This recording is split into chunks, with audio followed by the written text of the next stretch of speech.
जो भगवान राम को काल्पनिक बताते थे, उनके इस समय जैसे लगता है कि राम बाण चल गया है और उनके छाती में चुभ गया है।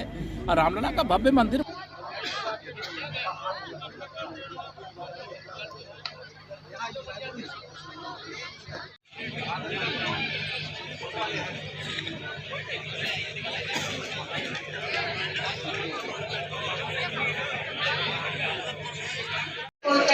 उखाड़ फेंकेंगे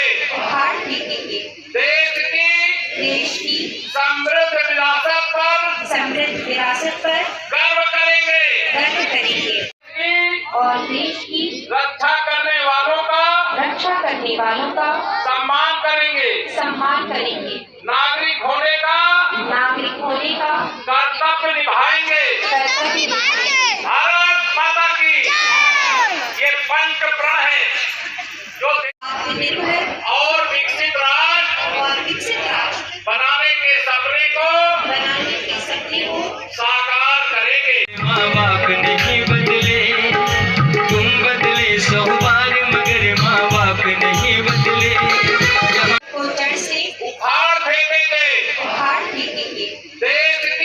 देश की समृद्ध विरासत पर गर्व करेंगे। जिंदगी से जंग जीत लेंगे हम, भैया जो तेरा साथ हो।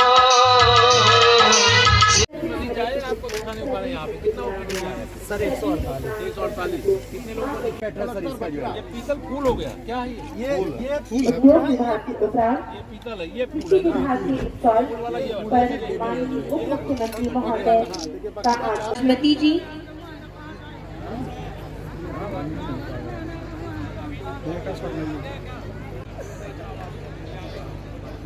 दिव्यांगजन के साथ साथ मुख्यमंत्री आवास योजना से लाभार्थी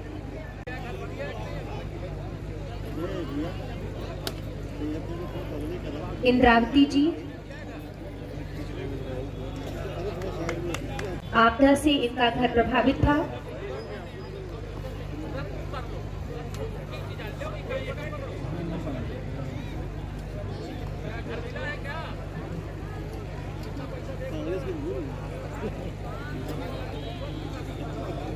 सारे जो आज चुनावी राम भक्त बन रहे हैं आजकल बहुत सारे लोग, उनको सबको इतना ही कहना चाहूंगा, भगवान श्री राम का भव्य मंदिर 550 साल बाद जब बन रहा है, इसके कारण जिनका हाजमा खराब है वो अच्छे डॉक्टर से दवा ले, लेकिन बार बार सवाल उठाने का काम न करे। ये लाखों राम भक्तों के बलिदान की निशानी है। श्री राम जन्मभूमि पर बनने वाला मंदिर केवल राम मंदिर नहीं, वो राष्ट्र मंदिर है, राष्ट्रीय एकता का मंदिर है, राष्ट्र के सम्मान का मंदिर है, विरासत पर गर्व का मंदिर है, गुलामी की मानसिकता से मुक्ति का मंदिर है। इसलिए आप सब लोगों को यहाँ पर मैं कहना चाहता हूँ, 22 जनवरी उत्तर प्रदेश और देश के इतिहास की बहुत बड़ी तिथि है और इस तिथि का सबको इंतजार है कि नहीं है? सबको इंतजार है और सब लोग इसका हिस्सा बनिए। आप सब को यहाँ पर मैं निवेदन करूंगा, 2024 के लोकसभा चुनाव में बताइए तीसरी बार मोदी सरकार बननी चाहिए कि नहीं बननी चाहिए? दोनों हाथ उठा के बताओ ना, बनना चाहिए। इधर वाली मेरी माताएं बहनें भी हाथ पूरा उठाओ, नहीं कह, हमारे पत्रकार कहेंगे माताएं बहनें नहीं चाहती। मैं पत्रकार साथियों को बताना चाहता हूँ, माननीय प्रधानमंत्री मोदी जी की स्टार प्रचारक तो हमारी माताएं बहनें हैं, हमारे गरीब हैं, हमारे किसान, हमारे नौजवान, हमारे बड़े बुजुर्गों का आशीर्वाद है और आप सबके आशीर्वाद से यही आज कहना चाहूंगा, घर घर में खुशहाली पहुंचे, घर घर में खुशहाली पहुंचे, बस इतना फर्ज निभा देना, बाकी सब मोदी कर देंगे, तुम कमल का बटन दबा देना। आप 2024 में हम लोगों ने कहा है कि उत्तर प्रदेश में 80 लोकसभा सीटें हैं, राजस्थान वाले 25 की 25 जिताते हैं, गुजरात वाले 24 की 24 जिताते हैं, हमारा छोटा भाई उत्तराखंड राज्य 5 सांसद है, 5 के पूरे 5 जिताते हैं और हम लोग कभी 80 में से 73 रह गए थे। एक बार, इस बार सारे लोग गठबंधन किए तो 64 रह गए थे, लेकिन 2024 में 80 की 80 लोकसभा सीटें जिताने का संकल्प लेकर के जाना है। और कल नारा दिया है हमारे राष्ट्रीय नेतृत्व ने, अब की बार 400 पार, तीसरी बार मोदी सरकार है। 80 लोकसभा, संत कबीर नगर लोकसभा सहित हम लोग जीतेंगे। देश में अब की बार 400 पार, तीसरी बार मोदी सरकार, अर्थात इस बार माननीय प्रधानमंत्री मोदी जी के नेतृत्व में केंद्र में सरकार बनाने का जो हमारा अभियान है वो हैट्रिक बना करके पूरा करने का काम करेंगे। और सपा हो, बसपा हो, कांग्रेस हो या अन्य विरोधी दल हो, वह ठगबंधन के रूप में अपने काम कर रहे हैं। वो सपने देखने वाले प्रधानमंत्री बन के पद के लिए अनेक लोग हैं, लेकिन उनके पास प्रधानमंत्री पद का कोई उम्मीदवार नहीं है। भारतीय जनता पार्टी का भविष्य है, भारतीय जनता पार्टी पर भरोसा है, मोदी जी पर भरोसा है। और 22 जनवरी को जब रामलला अपने जन्मस्थान पर विराजमान होंगे, तब माननीय प्रधानमंत्री जी ने 14 जनवरी मकर संक्रांति से 22 जनवरी जब रामलला 500 साल बाद अपने जन्मस्थान पर विराजमान होंगे, स्वच्छता अभियान चलाने की अपील की है। और 22 जनवरी को श्री राम ज्योति से अपने अपने घरों में दीपक जला करके दीपावली मनाने की अपील की है। श्री राम जन्मभूमि पर मंदिर निर्माण को लेकर के जबरदस्त उत्साह है प्रदेश में, देश में, और बड़ी संख्या में लोग अयोध्या 22 जनवरी को आना चाहते हैं। लेकिन माननीय प्रधानमंत्री जी ने 22 जनवरी को लोगों से नहीं आने की अपील की है, उसके बाद आने का आग्रह किया है।